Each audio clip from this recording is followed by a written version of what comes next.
और कसम खुदा की एक बात अर्ज करना चाहता हूं, मिलाद पर ये 10,000 इतराज भी लाए ना, हम इसका जवाब दे सकते हैं। हमारे उलमा के पास इतना इल्म अल्लाह ने अता किया है। ये 10,000 ये एतराज करते करते मर जाएंगे, मगर हम जवाब देते देते नहीं थकेंगे। और मैं एक बात कहता हूँ, मैंने सिवनी में मध्य प्रदेश का एक इलाका, वहाँ जलसा हुआ था, मैंने वहाँ एक बात कही थी कि आज तक हम ही से पूछते आ रहे हैं, हम इनसे बहुत चीज़ें पूछते, ये नहीं बताते।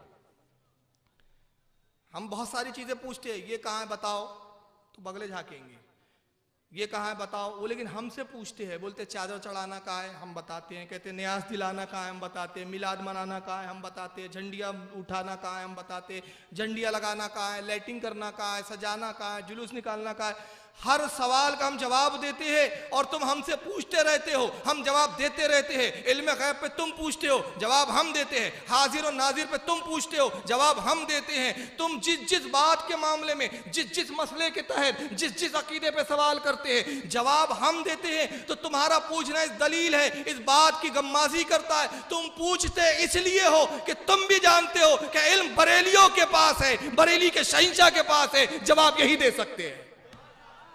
तुम्हारा पूछना दलील है इस बात, क्योंकि पूछता आदमी अहले इल्म से है, जाहिल से नहीं पूछता। ऐसा होता है क्या?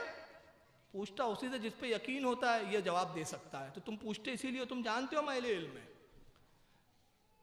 तो मैं अपनी अवाम से कहता हूं अल्हम्दुलिल्लाह, जो मरवजा चीजें जायज है हमारे यहाँ, जो मुस्तहबात में है, जो मुस्तहसान है, वो चीजों के हम दलाइल रखते हैं। लेकिन सिर्फ एक जगह हमारे उलमा को खामोश हो जाना पड़ता है, एक जगह हम नहीं बोल पाते। क्यों? उसका ताल्लुक जब मजहब ही से नहीं है तो हम उसकी क्या तावील पेश करें, और वो आपकी खुराफाते। तो आप सोचिए कि उलमा अपने आपके लिए,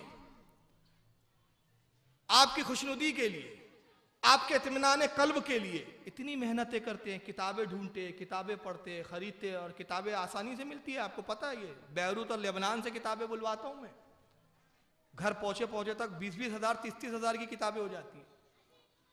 और भी हमारे उलमा इस तरह करते हैं, बहुत उलमा करते हैं। तो ये किताबें खरीदते हैं, पढ़ते हैं, क्यों? ताकि हम दलाइल दे सके। तो आपके लिए इतनी मेहनत करते हैं, मगर आप भी तो अपने उलमा का कुछ ख्याल रखें कि हम वो काम ना करें जहां हमारे उलमा को शर्मिंदा होना पड़ जाए। तो ये भी तो आपकी कुछ जिम्मेदारी है भाई। जब उलमा आपको कुछ देते हैं तो आप भी तो उसके बस कुछ दीजिए। तो आप क्या दीजिए उलमा को? उलमा आपको सीरत रसूल देते हैं, उलमा अज़मत रसूल बताते हैं, उलमा शान रसूल बताते हैं। और जब आपके नबी से आपको करीब करते हैं, नबी से मोहब्बत में आपको डुबा देते हैं, नबी की मोहब्बत में शर्शार कर देते हैं, तो आप भी अपने उलमा की आंखों को ठंडक पहुंचाइए। और वो ये कि ऐसे बन जाइए कि उलमा देखे तो खुश हो जाए कि देखो हमने नसीहत की थी, कौम ने मान लिया, हमारे दिल को ठंडक पहुंचा दी है।